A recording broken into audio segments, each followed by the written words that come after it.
Good morning, everyone, and thank you for joining me for another wildfire update. I'll begin with some good news, which is that the hard work and preparation from Alberta wildfire and municipal firefighters allowed us to take advantage of the recent rains, which has led to a significant decline in active wildfires since last week.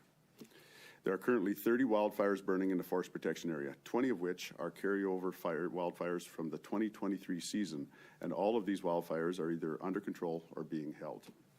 There's a wildfire that started in the Northwest Territories in 2023 that is still burning along the border north of high level, and both Alberta and the Northwest Territories are actively fighting this wildfire. The wildfire currently poses little risk to infrastructure or other resources, and it is anticipated that the Alberta side of the wildfire will be classified as being held in the coming days.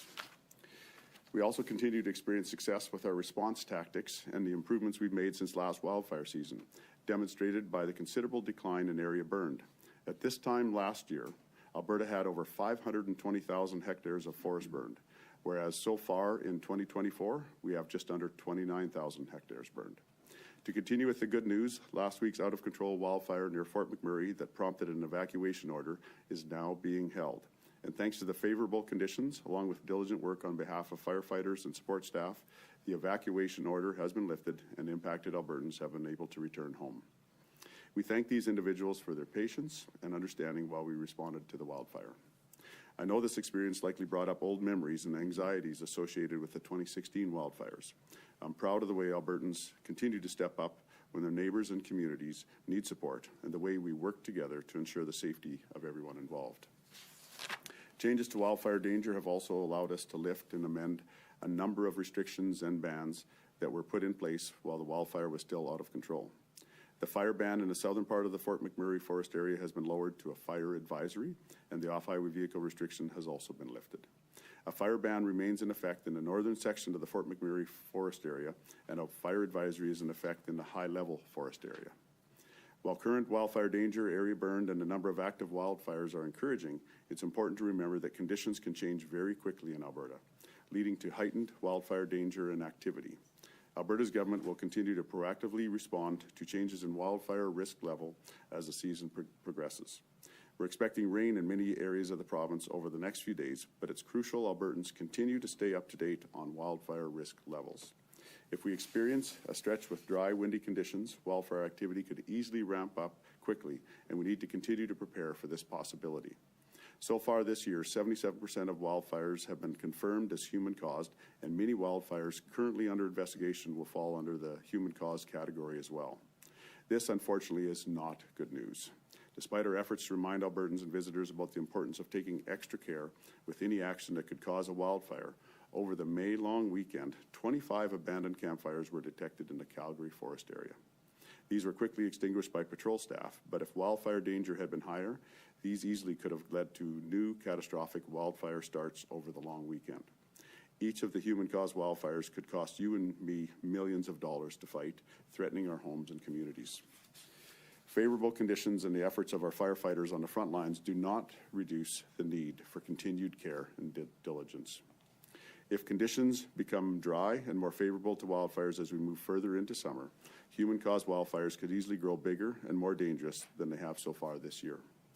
Please exercise extreme caution this wildfire season and work to develop fire-smart habits that will help protect our province even when wildfire danger is high.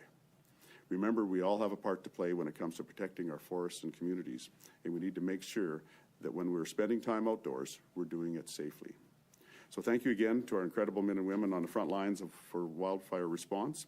Albertans everywhere owe you so much for your hard work and dedication, and we appreciate the sacrifices you make to keep us safe from harm. With that, I'll hand things over to Alberta Wildfire Information Unit Manager, Christy Tucker, for an operational update. Thank you. Thank you, Minister. As Minister Lowen just said, there are currently 30 wildfires burning in the forest protection area of Alberta. 3 of those are being held, and the rest are under control. Since the beginning of the year, we have responded to 358 wildfires, and 346 of those have been extinguished. It was a wet and cool long weekend for most Albertans, and those conditions certainly did help the work of firefighters, especially those working up north. We recorded more than 45 millimeters of rain on the wildfire outside Fort McMurray over the weekend, but it doesn't mean our work there is done. Firefighters, aircraft, and heavy equipment have continued working with more than 200 firefighters on the ground to reinforce containment lines and extinguish hotspots.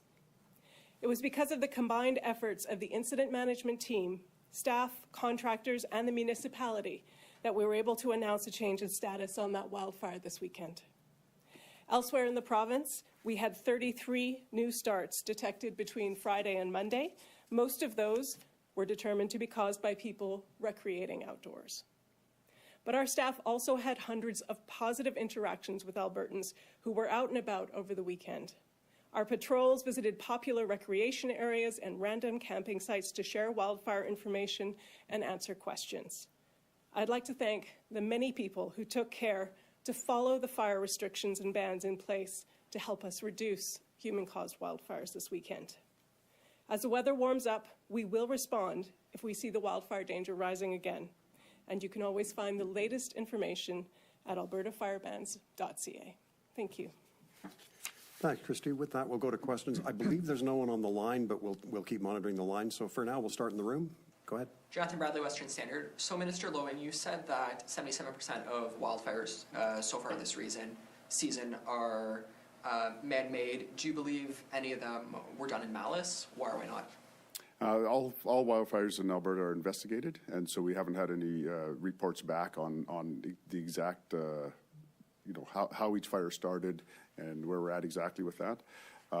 We know that there can always be that opportunity that people will start fires intentionally, but by and large, the majority of the wildfires that have been identified so far have been human caused, and either by accident or by negligence. Okay, and my follow-up pertains to the Fort McMurray wildfire evacuation. So the order was lifted, and many people on social media and in the media in general were saying that the evacuation went smoother compared to the 2016 one. What steps did you take to ensure that the evacuation was smoother than in 2016? Now, the evacuation, of course, that happens under AMA, and so I might have Stephen kind of take that question. But I know there's been a lot of, we did learn a lot last year from the number of evacuations that we had, number of people that were evacuated last year. And I heard similar to what other people heard, is that we had good reports as far as the evacuation and how smoothly it ran. But maybe I'll have Stephen take over. Yeah, thanks, Minister. So, as you will recall, there was an extensive post-incident assessment review done of the 2016 RMWB fire. Let's call it that. So, all the recommendations out of that post-incident assessment were implemented. So that's part one. Part two is, if you go back to 2016, the evacuation order happened in extremely compressed timelines. So there was no notice to move, so to speak. And in this case, the local authority did an extremely good job in collaboration with Forestry and Parks or Alberta Wildfire to monitor the fire, provide the community with a notice to be ready to evacuate, and then, unfortunately somewhat, the order came to evacuate and people knew where to go, knew what they had to pack with them. So it was a more deliberate process than it was last time. So we always strive to provide this type of alert notification ahead of an actual evacuation to get people ready and get their affairs in orders, their paperwork, clear direction on where they need to go, and take care of their pets as well, because that adds always a bit of complexity, as some folks evacuated with exotic animals, some folks evacuated with horses, actually. And arrangements were made with the local communities to manage that. So I would also take this opportunity to thank the folks of Fort McMurray and the whole regional municipality of Wood Buffalo and the hosting communities that happened to be, five in the end. So Edmonton being the largest one, Cold Lake, Bonneville, and Lac La Biche. Thank you. Thanks, Steve. Next in the room here, Catherine. Yeah, Catherine Burkowski, Alberta. I'm not sure if it's a question for you or another minister, but I'm thinking back to, like, in 2016 there was a Fort McMurray wildfire, and then in 2020 there was the flooding, and we're expected to go from El Nino to La Nina. I'm wondering, how does all the forest that's burned, how's that going to impact flood risk? I guess there's always a chance, and you're probably right, this would be a good question for Minister Schultz, but when vegetation is removed by wildfire, it does create a situation where the water can move quicker, and there's not as much vegetation there to soak up some of the rains and maybe snow melts and things like that. So that could cause a greater opportunity for flooding. Most of the fires that we've seen last year were in the north in the boreal area, where there's less, I guess the terrain is a little flatter, would be the way to say it, and so there may be a little less chance of those fires creating that kind of flooding situation. But again, there's the speed of which the water escapes the terrain is probably the risk with having the wildfire burning up that lower vegetation. I'm not sure, did you want to cover it? Sure, I could just say, often when a wildfire is smoldering or burning at the roots of a tree, it can cause damage to the structure and stability of the tree, which is one of the reasons it's unsafe for people to go to a recently burned area, because the trees themselves may be unstable. So there is damage, of course, that we see that can occur to the roots of the trees, which could have a knock-on effect, as the minister said. And were the majority of those human-caused wildfires over the weekend, was that in the Calgary forestry area? And do you think maybe there needs to be targeted awareness of pockets where there isn't that evacuation order, or there isn't heightened? Yeah, so the 25 I referred to were 25 campfires that Alberta government personnel found that were left unattended, and so those are ones that of course create a huge risk to turning into a wildfire and a catastrophic wildfire. As far as the other starts this past weekend, I don't have the data on that. I'm not sure if Christy has that yet, but I'll have her maybe take over. But any of these starts are alarming, especially the ones that are human caused, and especially the ones that are just out of carelessness. I mean, that's alarming. The cost of wildfires is extreme, and I think if people realize how much just leaving a campfire unattended, it cost to taxpayers, cost to people's disruption, people's lives, I think that's important to get across to the people of Alberta. By and large, the vast majority of Albertans do really well and are very, very concerned and caring, but there is some carelessness out there. It's unfortunate. Of the 33 fires, 26 in total were found to be recreational caused, and so just one outside of the Calgary forest area. So obviously around Calgary is a popular place for people to go for the long weekend. There are a lot of very popular random camping sites, and our staff know those areas well. And that is part of their long weekend routine. There were more than 1,700 interactions with Albertans in the Calgary forest area. We have a large staff of patrol officers, and it is really an outreach and education exercise over the long weekend, particularly focused in that area, because we have places where we know people like to go. Random camping, they may be at higher risk of starting a wildfire, and so that's where we focus our efforts and interact with the people where they like to go to enjoy the outdoors. Thanks, Christy. Anyone else here in the room?